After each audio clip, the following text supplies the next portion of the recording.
Get off the road! All right.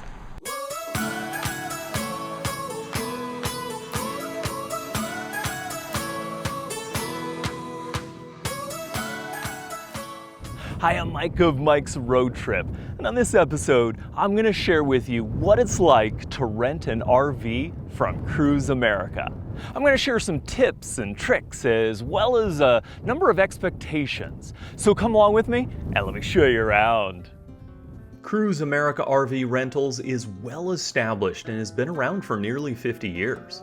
We picked up our rental at their headquarters location in Mesa, Arizona. However, they have over 100 locations around the US, as well as operations in Canada. The checkout process is pretty straightforward, similar to renting a car, with the exception of a tour and explanation of how to operate the unit, which is quite easy. Cruise America has made RVing very simple for the newbie. If you have any issues during your trip, they have a hotline that you can call with any questions. So I'll talk a little bit about capacities. So for example, mileage. I think we have averaged over 5 tankfuls around 9.7 miles to a gallon. Now this may depend upon how much you are running the generator. And then also regarding boondocking, you can easily boondock with 2 people for 3 days and have plenty of water, plenty of storage for gray water and black water.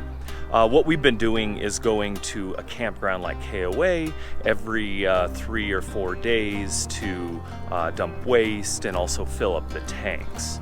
Now with regards to the propane, which operates the refrigerator, freezer, the stove, and the hot water, we have gone a little over 2 weeks and still have propane left over to spare. So that's really impressive because we definitely took a hot shower every day. We used the stove every day, and obviously the refrigerator and freezer ran 24/7.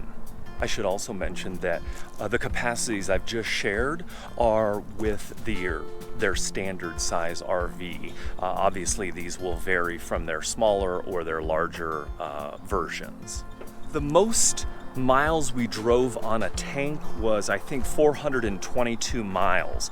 I think you could possibly squeak out 475, maybe 500 miles if you really pushed it, but I would say keeping it around 400 miles is a good number. Don't push it much more than that. Also, I don't know this for sure, but I think it's about a 50-gallon tank of fuel.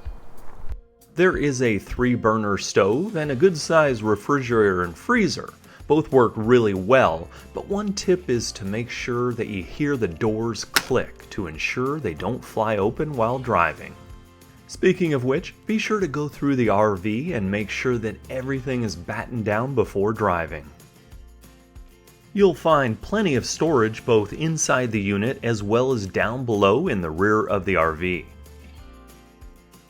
The mattress is not the highest quality, and because it's lined with vinyl, you may tend to sweat at night. So bring an extra blanket to create a barrier between the sheets. By the way, click the link in the video or in the description box below for a list of things that you should bring when renting an RV. There is plenty of lighting on board. Just make sure to shut them off when not in use or connected to shore power. The lights are one of the only things that actually run off the batteries.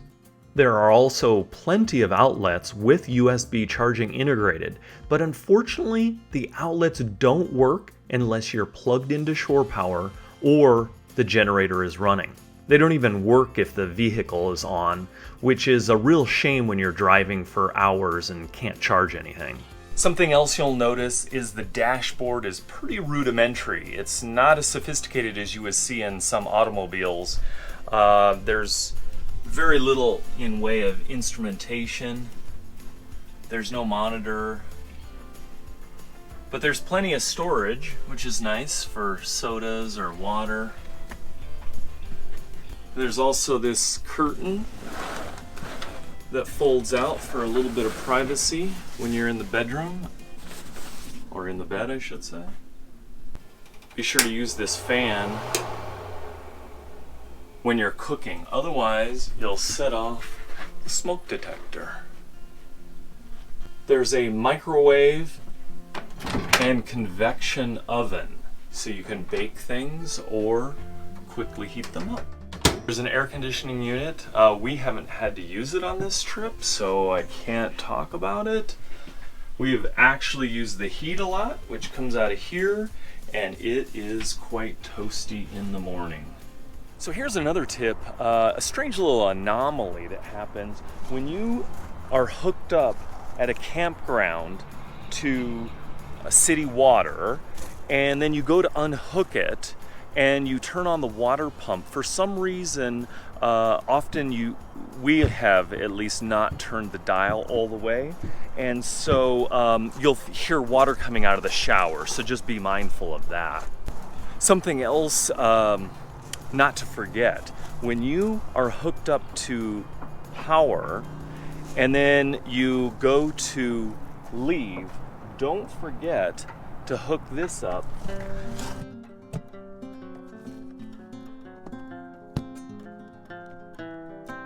If there are only two of you and you don't need this area up here for sleeping, it makes for great storage. We're travel photographers and bloggers and videographers, so you'll notice that we have a lot more gear than probably the normal person. Also, we brought an extra ice chest, and this makes a very good step to access all of our stuff up here. So if I need to get something out of my camera bag, makes it really easy. If you need extra sleeping accommodations, this area folds up into a bed. Highly recommend bringing or picking up a small broom and dustpan. The space between the door and the cab is fairly narrow when opening, so take care not to bang your knee or shin. When wanting to take a shower, be sure to give the water heater about 10 minutes to warm up before jumping in.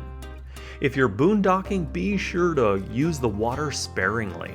The control panel shows you the various levels. For example, the first button shows the title LPG, which is your propane level. The next one is the battery. And the third one is the fresh water. The next one to that is black water or sewer. And the last one is gray water, which is the water from the sinks in the shower. At a campground, hooking up or unhooking is quite easy. Just a few things to do, such as hooking up the water and power. And some campgrounds have the sewer at your spot. Others have a station near the exit. To empty the tanks, all you have to do is take the large black hose from its storage area and hook it up.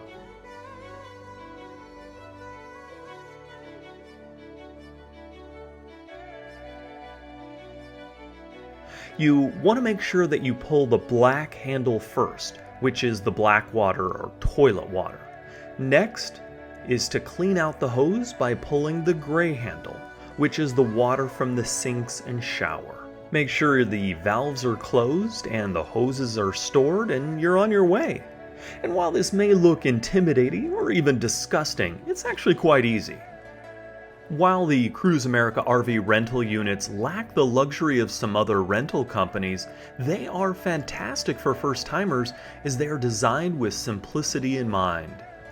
If you've never been RVing before, this is the perfect time to do it, as most couples and families are looking for vacation options closer to home. And RVing allows you to see some incredible places.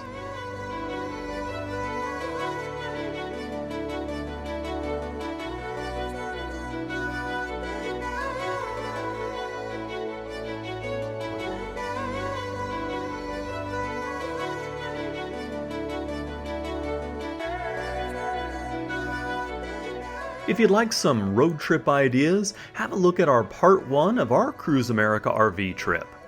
If you enjoyed and found this video helpful, please hit the like button and don't forget to subscribe for more road trip travel videos.